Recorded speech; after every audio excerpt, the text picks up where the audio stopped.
나중에 되면 이 61선 레벨이 이거 보이죠? 61선 레벨이랑 지금 똑같죠 여러분들. 그래서 61선이 나중에 이 조금 이탈될 수가 있다. 피보나치의 터치가 됐기 때문에 이 말은 무슨 말이냐면 61선을 살짝 일봉상으로 꼬리를 내리면서 일봉 마감하기 전에 61선 위로 안착되는 무빙이 나올 수도 있겠다라는 그런 무빙이 예상이 됩니다. 그래서 세력들은 이런 시나리오를 가지고 있지 않을까 싶습니다. 그래서 이렇게 세력의 시나리오를 말씀을 드렸는데 실제로 오늘 봉 마감이 61선 위에서 마감이 되었습니다. 안녕하세요, 코인진 본부의 코인진입니다. 간밤에 좀 큰 하락이 나왔습니다. 일봉 61선 이탈 이후에 꼬리 마감을 61선을 일봉상 위에서 마감이 지금 현재 시간이 4월 14일 9시 13분입니다. 그래서 61선 위로 일봉상으로 마감이 되었습니다. 그래서 일단 왜 하락이 이렇게 나왔냐부터 먼저 정리를 하자면, 간단하게 얘기를 드리자면 이제 이란이 이스라엘 본토를 공습을 해서 비트코인이 좀 하락이 나왔습니다. 그렇게 되면서 이게 왜 전쟁이 나면 이게 비트코인이라는 이게 왜 하락을 했냐면, 이제 미국의 CPI에 좀 영향이 생기니까 이제 유가가 좀 많이 오를 수가 있어서, 그래서 일시적으로 하락을 좀 했다. 일시적인 하락이 거의 한 이틀 정도 하락을 좀 했었죠. 그래서 오늘 새벽 5시에 이제 오피셜로 나오기 전에 여러분들에게 이란이 이스라엘 본토를 공습을 했다라고 해서 전쟁이 좀 시작이 되었다라고 여러분들에게 말씀을 좀 드렸습니다. 그리고 실제로 이제 40분 뒤에 미국에서 발표가 났었죠. 이란이 이스라엘 공습 시작을 했다. 이제 보복 공격 개시 확인을 했다라고 이렇게 한국경제TV에 이렇게 나왔습니다. 그 전에 일단 이런 뉴스 때문에 좀 하락을 했습니다. 그 전에 여러분들에게 알트코인에 대해서 이제 좀 현금화를 좀 하셔라고 4월 13일 전쟁 나기 전에 현금화를 좀 하셔라고 말씀을 드렸습니다. 과거에 이 448일선 기준으로 제가 이 4시간 봉상으로 1년선이 이탈이 되면 이 흰색 레벨인 4년선까지 하락할 수 있다라고 여러분들에게 말씀을 좀 드렸습니다. 그리고 어제 생방송에서도 제가 긴급하게 조금 하락이 나와서 이때쯤에 제가 좀 조심하셔라. 여기서부터 좀 더 큰 하락이 나올 수 있다라고 여러분들에게 말씀을 드렸거든요. 그 이유가 이제 448일선까지 하락 가능성이 좀 이제 제가 옛날에 말씀드렸던 그 레벨이 올 것 같다라고 여러분들에게 말씀을 드렸습니다. 그래서 이 장기 이평선과 이 1년선, 이 빨간색 장기 이평선과 이 448일선 이 사이 중간까지 왔었잖아요.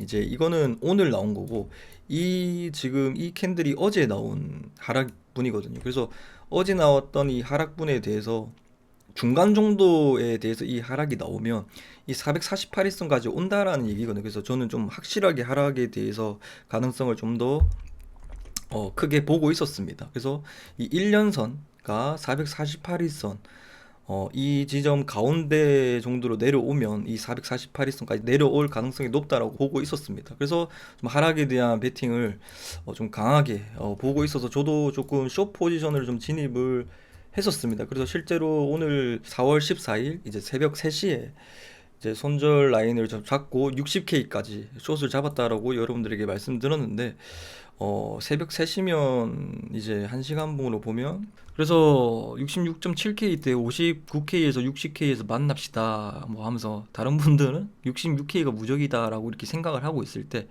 제가 조금 여러분들끼리 막 뭐 66K 완전 잘 지켜준다라고 하고 있길래 하락은 확정이다라고 말씀드렸거든요.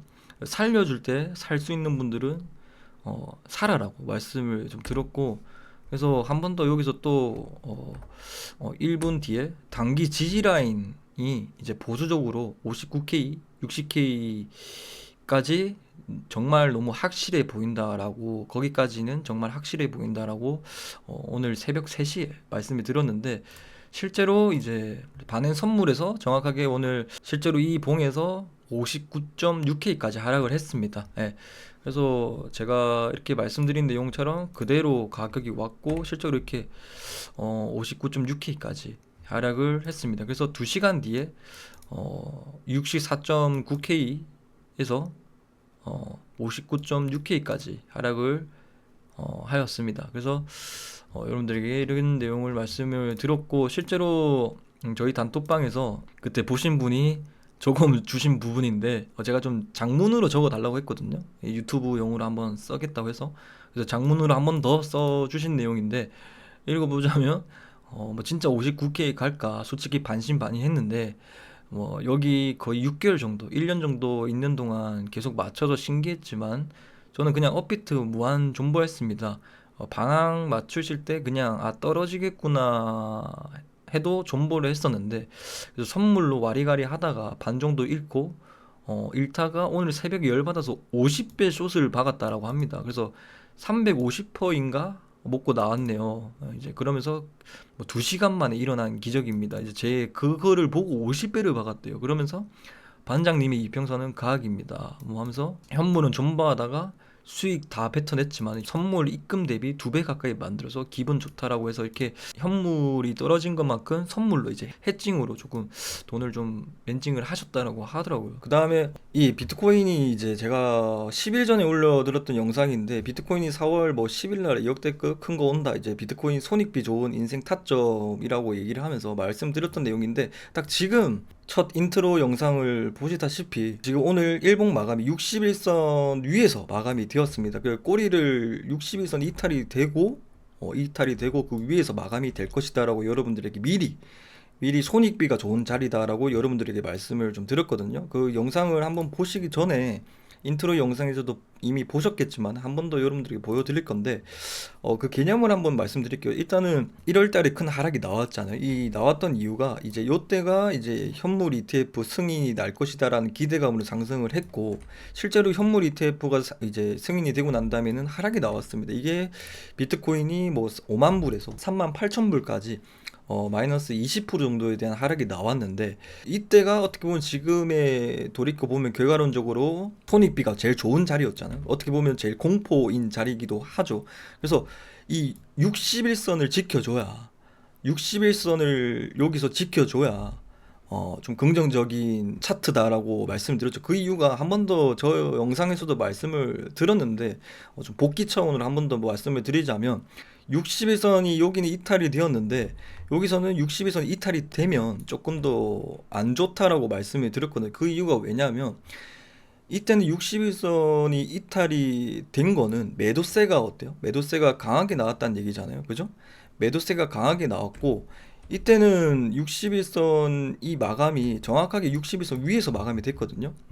이때가 61선 마감이 4월 13일 9시 봉 마감이 64,054달러입니다. 실제로 이때 이제 일봉 61선 마감이 종가 마감을 보면 딱 61선 딱 정확하게 64,054달러 요 위에 보시면 종가 마감이 위에서 마감이 되었습니다.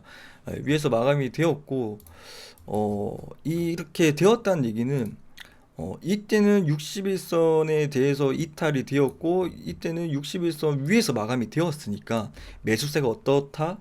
매수세가 강해졌다는 얘기거든요. 그래서 지금보다 이 고점을 뚫으려면 매수세가 강해야 되는 거잖아요. 어떻게 보면 매도세가 약해져야 이 종고점을 뚫을 거잖아요. 이때는 하락을 했으면 61선을 뚫고 밑으로 하락을 했으면 이때는 이 종고점을 뚫으려면 최소한 우리가 보수적이더라도 이 61선 위에서 마감이 돼야 된다. 그래서 큰 추세로 이때는 이런 식으로 이런 추세로 갈 것이다. 그래서 여러분들에게 상승 추세는 시작되었지만은 우리가 눌림목 자리를 좀 잡는 자리가 61선이다 라고 말씀드렸죠. 그래서 그 영상을 예전 영상을 말씀드렸던 영상 한번 보고 오도록 하겠습니다. 나중에 되면 이 61선 레벨이 이거 보이죠? 61선 레벨이랑 지금 똑같죠 여러분들? 똑같죠 지금 레벨이?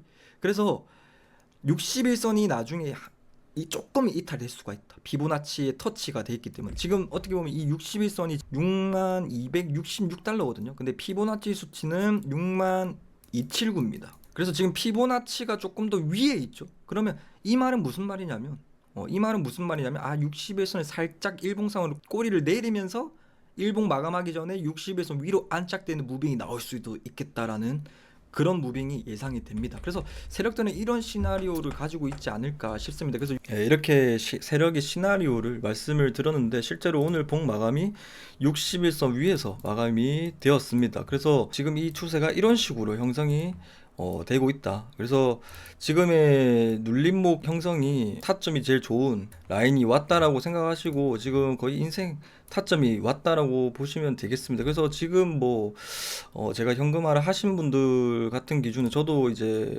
갈라 코인을 타고 있었거든요. 저는 갈라 코인을 타고 있었는데 실제로 이제 1시간 봉을 보면 저는 이제 여기서 이제 현금화를 진행을 했거든요. 그래서 제가 여기서는 이제 마이너스 22%를 보고 이제 제가 이제 손절을 했는데 저는 어떠한 관점이었냐면 어제 생방송에서 말씀드린 내용인데 저는 이제 비트코인이 5분 봉상으로 65,000달러에서 반등이 나왔잖아요. 65,000달러에서. 그래서 찐 저점은 이 여기서 깨지는 라인에서 반등이 나올 것이다라고 얘기를 들었거든요. 생방송 중에서도 그 내용을 한번 보고 오도록 하겠습니다. 이 라인이 깨져야 진짜 찐 반등이 나올 것 같네요. 그래서 여기서 저는 반등이 좀 나오면 좀 털려고 했거든요.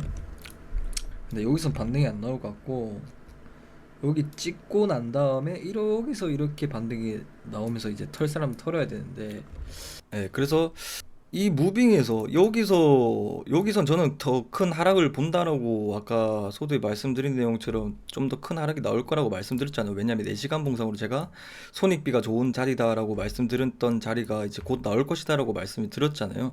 그래서 애초에 이제 더 크게 하락을 할 텐데 이 부분에서 지금이 고점일 것 같아서 내렸거든요. 그래서 한 번 더 찍고 난 다음에 반등이 나올 것이라 했는데 5분봉으로 봤을 때 실제로 이걸 찍고 나서 지금 반등이 나오고 있는 상황입니다. 그래서 제가 과거에 일봉상으로 61선 밑으로 하락을 했다가 헤이크를 줬다가 위에서 마감이 될 것이다라고 말씀드렸죠. 그래서 그런 식으로 형성되어 있고 지금 같은 경우에는 정말 좋은 자리다라고 보실 수가 있습니다. 일단은 제 시나리오대로 정확하게 지금 추세가 만들어졌거든요. 인트로 영상에서 보시다시피 일봉상으로 61선 기준으로 말씀드렸지만 더 디테일하게 제가 448일선까지 온다라고 했잖아요. 그죠? 온다라고 했고 여기서 반등을 쳐야 됩니다. 이 반등을 쳐야 된다라고 말씀드렸잖아요. 그 실제로 여기서 반등을 쳤죠, 지금. 여기서 매도세가 어때요? 매도세가 강해졌죠. 이 448일선 기준으로 여기는 매도세가 많아졌죠. 근데 여기서 반등 쳤다라는 의미는 이때 매도세가 어떻다? 작아졌다는 얘기거든요. 그래야만 이 정고점을 뚫을 수 있는 무빙이 나올 거 아니에요. 왜냐하면 매수세가 강해진 거잖아요. 그죠? 실제로 매수세가 강해졌다는 이유는 이 실제로 448일선 터치가 안 됐어요. 이게 무슨 말이냐면 이 448일선이 뭐냐면 2년의 평균의 가격입니다. 2년 동안 비트코인을 들고 있는 사람들의 평단가거든요. 쉽게 예시를 들자면 2년 동안 홀딩하고 있는 평단가가 1,000원이라고 칩시다. 내 평단가 1,000원인데 1,000원인데 이게 막 100% 수익까지 났었어요. 100% 수익까지 2,000원까지 갔다가 1,100원 내 평단가가 1,000원인데 1,100원에서 사람들이 불타기를 한 거죠. 불타기를. 물타기는 내 평단가 밑에서 타는 걸 물타기로 하는데 내 평단가 10% 위에서 물타기 했다는 얘기는 지금 이 2년의 평균의 가격의 홀딩이 고래들이 저점이다라고 보고 이 매수세가 좀 강해졌다라고 우리가 의미를 보실 수가 있습니다. 그래서 단기 중장기 세력들의 이제 애들이 좀 매수세가 지금 현재 나왔다. 그래서 그 사람들도 지금이 바닥이다라고 시장 분위기를 지금 그렇게 받아들이고 있는 것 같다라고 이렇게 쉽게 이해를 하시면 좋겠습니다. 일단 여기서 반등을 쳐야 된다라고 말씀을 드렸잖아요. 실제로 반등은 일단 나왔습니다. 반등이 비트코인 같은 기준은 5% 이상으로 나왔죠. 꼬리로 뒤져면 5.4%까지 반등 나왔고 제가 추천드린 코인 이제 RWA의 이제 대장 코인이다라고 대표적인 코인 온도 파이낸스 같은 경우에는 알트코인 추천 영상에서도 이제 RWA 중에 이제 추천을 드렸던 온도 코인이 대장이 될 것이다라고 말씀드렸는데 그 코인도 지금 61선에서 이제 반등이 나왔고 61선도 반등이 나오고 있죠. 그래서 온도 파이낸스도 기가 막히게 이제 추천을 드렸다. 그래서 비트코인 손익비가 좋은 자리와 그 손익비가 왔을 때 RWA 대장인 온도 코인을 좀 주어라고 여러분들에게 같이 좀 두 개를 같이 좀 설명을 좀 드렸습니다. 저점 대비해서 지금 33% 올랐거든요. 그래서 33%를 내렸는데 33%를 그대로 말아 올리면서 대장격을 확실하게 보여주고 있습니다. 그래서 온도 파이낸스 같은 경우에는 그렇게 딱히 물린 사람 없고 라고 생각하고, 이게 그만큼 대장 코인들을 여러분들에게 좀 설명을 들었고, 그래서 제일 중요한 거는 일단 여기서 오른다면 저의 관점대로 그대로 흘러가고 있다는 얘기인데, 위로 뭐 반등이 크게 나온 게 아니잖아요, 그죠? 그래서 우리가 좀 조심해야 되는 거는 이 448선 이탈이 되면 좀 지금의 하락보다는 조금 더 골이 깊은 하락이 나올 수가 있다. 그래서 여러분들에게 현금화를 좀 하셔라고 했던 이유가, 뭐 어차피 448일선에서 반등이 나올 건데 왜 현금화를 해야 되지라고 생각하신 분들이 있을 거잖아요. 지금 여기서 다시 타서 온더 파이낸스 같은 기준으로도 우리가 어느 정도는 뭐 숏으로 타셨으면 복구를 하셨을 거고, 혹은 다시 여기서 타서 어느 정도는 뭐 절반 이상으로는 뭐 우리가 복구를 할 수가 있겠죠. 그런데 이미 여기서 타신 분들 같은 경우에는 이 448일선이 이탈이 되면 이게 존버를 한다고 하더라도 좋은 게 아니거든요. 왜냐면 이 448일선이 이탈이 되면, 지금 제일 중요한 거는 이탈이 되면 이 매도세랑 똑같으면 이 지금의 추세가 다시 무너지는 거거든요. 무너지게 되면 이 보라색 레벨 4년선까지 내려올 수 있습니다. 지금 현재 가격은 5만 1,000달러인데 이게 시간이 가면 갈수록 4시간 봉이기 때문에 올라올 거거든요. 그럼 50K 중후반으로도 빠질 수가 있다. 그러면 지금의 현재 가격에서 비트코인이 10,000달러 정도 하락을 할 수 있다. 10,000달러면 지금 원 달러가 1,380원인데 김프를 제외하고 얘기를 드리자면 1,300만 원 정도 하락을 할 수 있다. 비트코인이 한 8,000 중후반대로 빠질 수가 있거든요. 그래서 이 448일선을 일단 지켜준다라는 전제 하에 일단은 반등의 가능성이 나왔다. 그래서 일단은 저는 여기를 지켜줄 거라 생각하고 있고, 일단은 제일 좋은 손익비가 제일 좋은 자리가 나왔다라고 보고, 지금까지 존버하신 분들도 뭐 좋은 자리긴 하고 물타기에는 좀 제일 좋은 자리라고 생각을 하는데, 이 448일선이 이탈이 되면 지금 여기서 홀딩하는 사람들, 손절을 안 한 사람들은 조금 더 위험 리스크가 커지는 자리이기 때문에 이 448일선 이탈 유무에 대해서 조금 더 본다라고 보여집니다. 그래서 이 448일선 이탈에 대해서 좀 제일 중요합니다. 그래서 저는 일단은 뭐 확실하게 100%를 보진 않지만은 저는 이 99.9%로 99.9%로 차트상으로는 일단 제가 인트로에서 보시다시피, 아니면 아까 제가 금방 영상에서 보여드렸다시피 제 시나리오대로 일봉상으로 60에서 위로는 마감이 되었기 때문에 99.9%로 이 지금 좋은 자리다라고 말씀드리고, 알트들이나 비트코인이 반등이 나올 수 있는 자리다라고 보거든요. 그 이유 중에를 얘기를 드리자면, 저는 포지션을 진입을 할 때 금방 이때까지 말씀드린 내용은 차트 분석이잖아요. 그러면 여기서 의문이 되는 거잖아요. 금방 조심해야 돼야 되는 자리가 이 448일선이다라고 말씀을 드렸잖아요.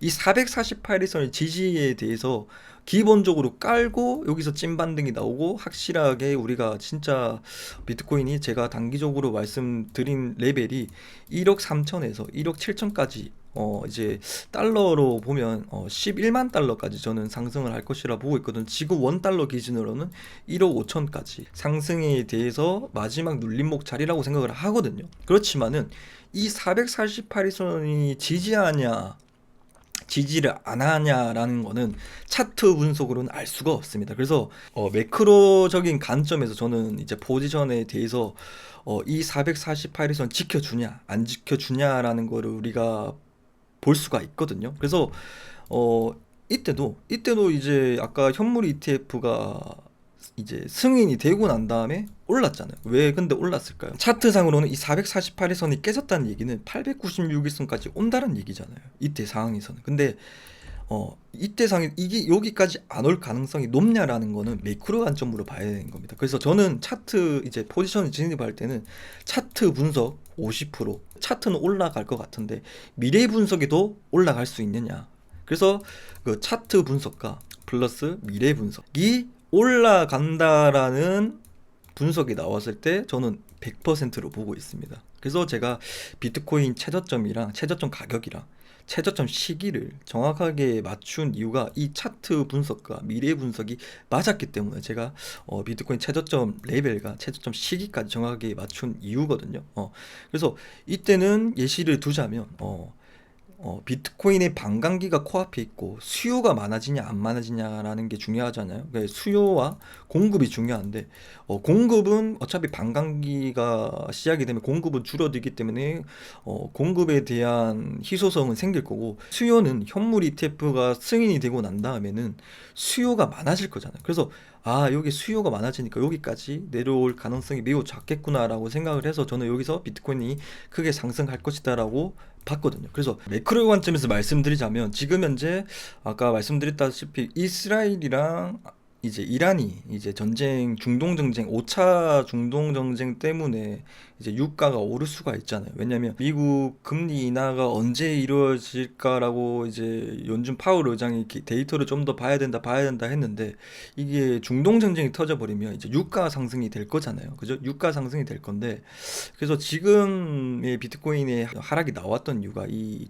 두 나라가 전쟁 공격 임박 때문에 중동이 정쟁이 터지냐 이 이슈 때문에 이제 유가 상승이 나올 수 있다라고 생각을 해서 비트코인이 하락을 했었잖아요. 그래서 이 문제에 대해서 말씀한 전문가가 있거든요. 그 뉴스를 보자면 이제 크레이머라는 사람이 있는데, 이건 4월 11일 날에 나온 뉴스인데, 크레이머가 이제 미국 CPI는 인플레이션이 정확하게 반영한지가 의문이다라고 이런 얘기를 하는데, 이 사람은 이제 골드만삭스 출신의 CNBC 방송 매드머니 진행자 짐 크레이머입니다. 이 사람이 이제 그런 의구심이 들었다는데, 이 내용을 보시면 크레이머는 심각한 조류 인플루엔자로 미국 최대 달걀 생산 업체인 칼메인푸드가 160만 마리 닭을 살처분하고 텍사스 공장 생산을 중단한 점을 거론하며 인플레이션 수치를 왜곡했을 수도 있다라고 지적을 했습니다. 그러니까 이런 것 때문에 식품 가격이 올랐다라고 이렇게 얘기를 드린 거고, 좀 왜곡되어 있다라고 말하는 거고, 그리고 1.17% 오른 휘발유, 이제 아까 말씀 중동 전쟁이 터지기 전입니다. 터지기 전에 휘발유 가격 등 에너지 지수가 1.1% 상승한 것은 수요와 관련이 없고 공급과 관련이 있다 라고 설명을 했거든요. 이 정쟁의 이슈가 되기 전에 말한 내용인데, 실제로 이제 중동 전쟁이 터졌잖아요. 그래서 지금 사람들이 유가가 지금 오를 거다라고 얘기를 하고 있잖아요. 이거는 수요의 문제 때문에 유가가 오른 게 아니고, 쉽게 말하면 공급망이 이제 무너졌으니까 이제 유가가 오른 거기 때문에 지금 현재 CPI는 어차피 낮아질 것이다. 어차피 이 중동 전쟁이나 우크라이나 러시아 전쟁이 끝날 것이기 때문에 너무 좀 오버해서 반영한 게 아닌가, 아니면 혹은 이게 진짜 정확하게 반영한지에 대해서 유가뿐만 아니라 조류 인플루엔자로 이게 정확하게 반영이 된지에 대해서 의문이다. 좀 오버해서 나온 게 아닌가라고 하고 있지만은, 그래서 중요한 내용은 공급과 관련이 있다, 수요와 관련이 없고, 그래서 이런 중동 전쟁이 터진 이유 때문에 올랐기 때문에 지금의 이 유가가 오른다고 하더라도 이벤트적인 물가다라고 얘기를 하고 있거든요. 그 이분의 의견은 한마디로 얘기하자면, 물가는 지금 현재 잡히고 있는데 그 중간에 조금 잡소음 때문에 이렇게 큰 그림으로는 하락의 물결로 가고 있는데, 이런 중간에 이런 공급 때문에 수요와는 관련이 없고 공급 문제로 좀 이런 게 올라서 인플레이션에 대해서 조금 의문을 가졌다라고 얘기를 하고 있습니다. 그게 이제 첫 번째로 이 448일선에 대해서 오를 만한 이유라고 봅니다. 매크로 경제에 대해서. 그래서 인플레이션은 지금 현재 둔화세로 되고 있다 라고 봅니다. 왜 그러냐면, 이제 근원 물가 같은 경우도 뭐 그렇게 급격하게 오른 수치도 아니고 PC 물가도 지금 많이 잡혔거든요. 그래서 5월에 나오는 PC 물가는 저도 좀 많이 잡히고 있다라고 보거든요. 그렇게 생각하고 있고, 두 번째로는 4월 13일 어제 나온 뉴스입니다. 이제 블랙록 회장은 올해 이제 금리 인하를 2번 예상을 한다. 인플레 목표 달성은 어려워. 이제 4월 13일 5시에 나온 내용인데, 백악관에서 지금 현재 나온 뉴스를 보면 미국 백악관에서는 이제 이란이랑 이스라엘이 이제 전쟁이 날 것이다라는 내용은 첩보를 좀 들었다고 합니다. 그런데 이제 블랙록도 이 기업도 알고 있을 거라고 봤거든요. 근데 이란이랑 이스라엘이 전쟁이 날 것이다라고도 이 사람들도 거의 알고 있었을 건데, 그런 와중에 이제 올해가 그럼에도 불구하고 올해 금리 인하 이해를 예상한다라고 얘기했습니다. 그렇지만은 인플레 목표 달성은 어렵다. 아까 말씀 크레머에 대해서 의견이 이 세계 1위 운용 자산을 운영하고 있는 블랙록 회장 레리 핑크도 2%에 대해서 물가는 내려오지 않지만은 올해 금리 인하를 두 번을 할 것이다. 이게 우리 금융시장에서 제일 이슈된 거잖아요. 왜 지금 비트코인이 하락을 했습니까? 중동 정쟁 위기가 왔기 때문에 유가가 오르기 때문에 금리 인하가 좀 늦춰질 수 있거나 금리 인하를 올해 안 할 수도 있다라는 그런 패닉 때문에 비트코인이 하락을 했잖아요. 하지만은 블랙록 계정은 올해 금리 인하를 두 번을 예상을 한다. 그렇지만은 두 번의 우리가 이제 연준 파월 의장의 인플레 목표가 달성이 가까워지는 이제 길목에 들어서야 이제 파월 의장은 금리 인하를 한다고 했는데 목표는 달성은 안 되더라도 금리 인하는 어차피 한다라는 블랙록 레리 핑크의 회장의 의견이 좀 아이러니하죠. 그 이유는 저번 영상에서 말씀드렸던 내용이고 텔레그램에서도 말씀드렸던 내용인데 정부 부채가 매우 높습니다. 근데 정부 부채가 지금 현재 높긴 한데 이게 정부 부채가 높다라고 하더라도 이제 정부 부채는 리스크 프리거든요. 이게 무슨 말이냐면 위험 가중치가 0%이기 때문에 지금 정부 부채가 높지만은 회사채, 기업들의 부채가 매우 낮거든요, 지금. 의외로. 지금 정부 부채가 매우 높은 상황입니다. 미국 정부 부채가. 그래서 경기 침체 위기는 아직까지는 이르다라고 저의 생각이거든요. 전문 IB들도 이렇게 생각을 하고 있습니다. 그래서 그럼 어떤 트리거로 이제 금리 인하를 할 수 있냐? 저도 두 차례, 세 차례 내리는 게 좋다라고 생각하고 있거든요. 왜 그러냐면 정부 부채가 높다라고 얘기하는 거는 정부 부채의 이 부담을 좀 내려주기 위해서는 이제 미국 정부에서는 금리 인하를 좀 어느 정도는 해야 됩니다. 왜 그러냐면 지금의 금리로 본다면 저희가 찾아봤는데 지금의 미국의 정부 부채로 3개월에 1조 원씩 1조 원씩 부채가 늘어난다고 하더라고요. 지금 이 금리로는. 그래서 어느 정도 부담을 낮춰줘야 되거든요. 그렇기 때문에 이제 블랙록 회장도 정부 부채가 높다라는 거를 예상을 하고 금리 인하는 무조건 할 것이다라고 생각하고 있거든요. 그러니까 이게 2회 이상이라고 하지만 일단은 1회 이상에 대해서 시장은 지금 현재 금리 인하에 대해서 지금 중동 전쟁이 이렇게 터지고 이러고 있는데 금리 인하에 대해서 지금 좀 시장과 연준의 괴리가 좀 좁혀지고 있거든요. 왜냐하면 시장은 올해만 하더라도 7번의 인하를 예상했습니다. 근데 이제 연준은 올해 3회를 인하를 한다고 했거든요. 근데 점점점 시장이 3월 달에 금리 인하한다. 6월 달에 금리 인하한다. 지금은 또 9월 달로 금리 인하를 늦춰지고 있거든요. 그러면서 지금 중동 정쟁이 터지니까 올해 금리 인하가 안 할 수도 있겠구나. 헐 패닉 하면서 이제 알트들이 비트가 이만큼밖에 하락을 안 했는데 이제 알트들이 마이너스 40%, 20% 이상으로 하락했던 이유가 그 이유거든요.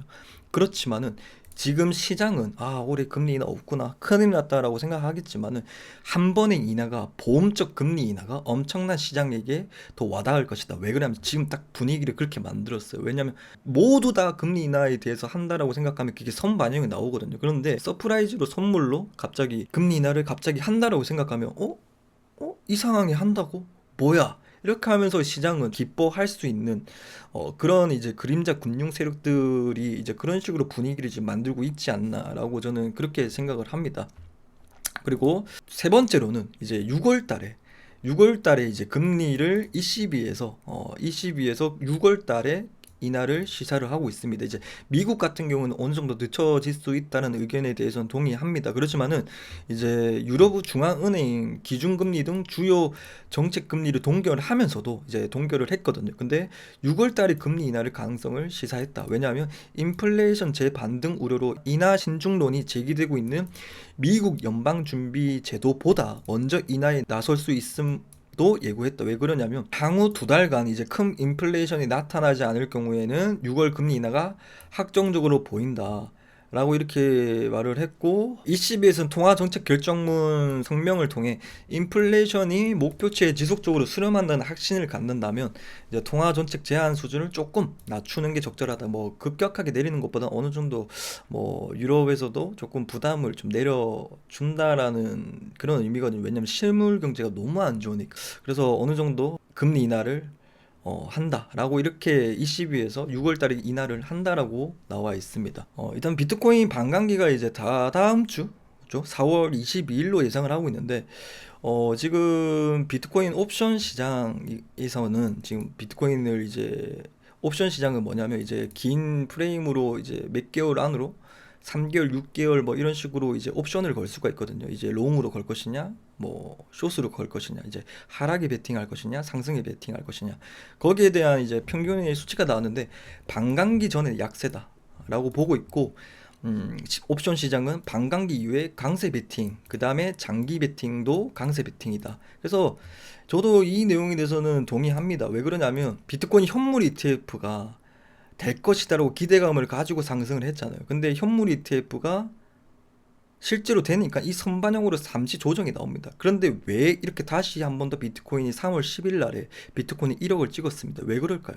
이게 선반영이 이만큼이나 올랐는데 왜 추가적으로 이만큼이나 갔을까요? 왜 그러냐면 호재 중에서도 선반영으로 호재가 마무리되는 경우도 있고 선반영으로 호재가 올랐음에도 후반영으로 호재가 오르는 경우가 있거든요. 이 호재도 분류가 있어요. 그래서 대표적으로 이제 현물 ETF를 기준으로 얘기하자면 현물 ETF가 될 것이다라는 기대만 올랐지만 현물 ETF가 승인이 되고 난 다음에 왜 또 호재로 되냐면 수요가 많아지잖아요. 그죠? 현물 ETF가 승인이 났으니까 그것도 하나의 또 큰 후반영하는 호재입니다. 그래서 이거는 수요에 대해서 얘기를 하고 있는 현물 ETF는 수요죠.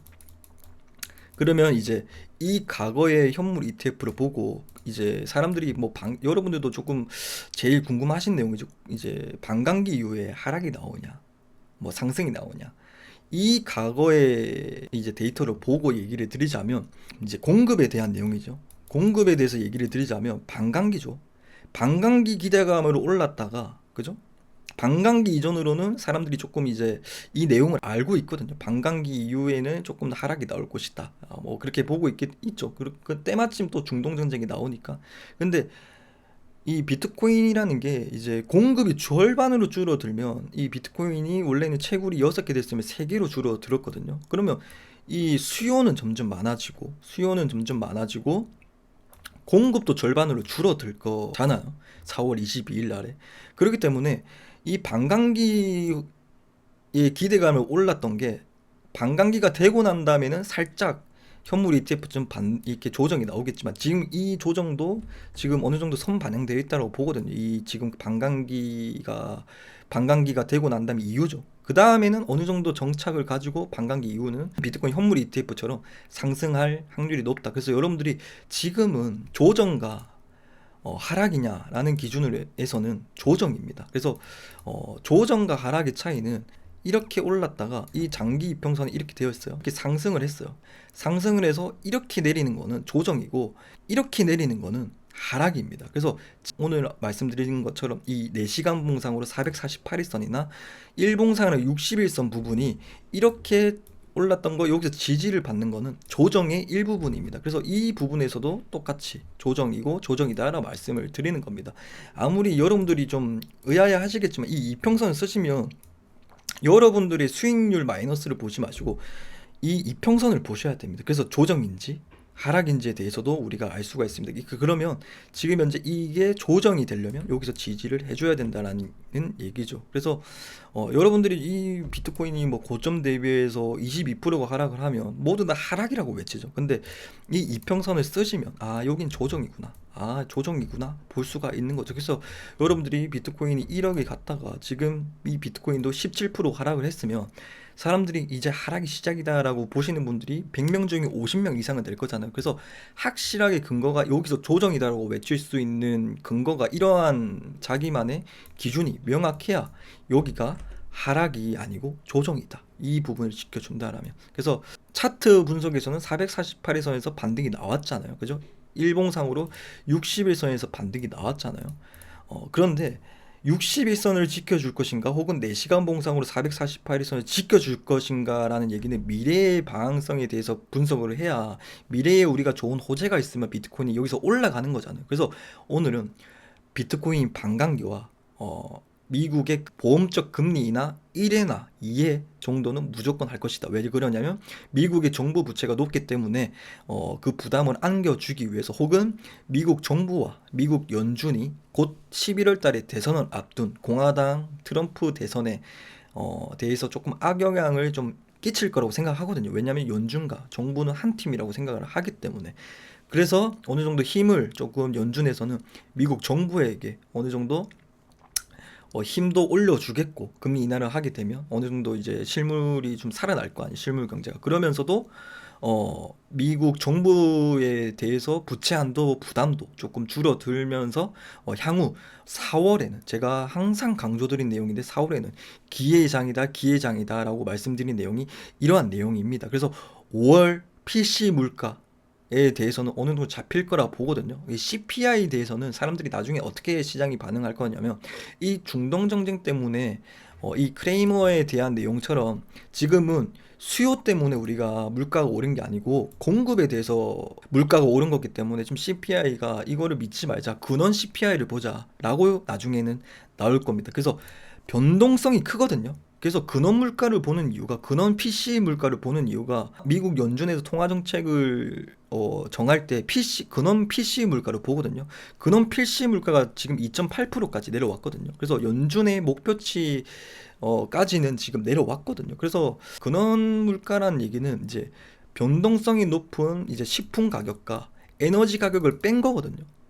그렇기 때문에 지금 이 크레이머 내용이 합리적이죠. 이런 식으로 투자를 해야 되는 겁니다. 그래서 변동성이 높은 유가와 식품 가격을 보고 CPI가 잡히지 않고 있다는 내용은 조금 오버한 내용이다. 조금 코리니안 스타일이다. 그런 아마추어 같은 CPI 물가 지수에 대한 분석이다라고 이렇게 정리를 드립니다. 그래서 오늘 영상은 이렇게 정리를 하면 좋겠습니다. 그래서 오늘은 여러 가지 차원에서 좀 말씀을 들어보았습니다. 지금까지 여러분들 경청해 주셔서 대단히 감사드리고, 좋아요와 여러분들 구독 한 번씩 부탁드리고, 알람 설정까지 하시면 제가 영상이 올라갈 때나 생방송을 할 때도 이제 알람이 가니까 여러분들 한 번씩 좀 부탁드리도록 하겠습니다.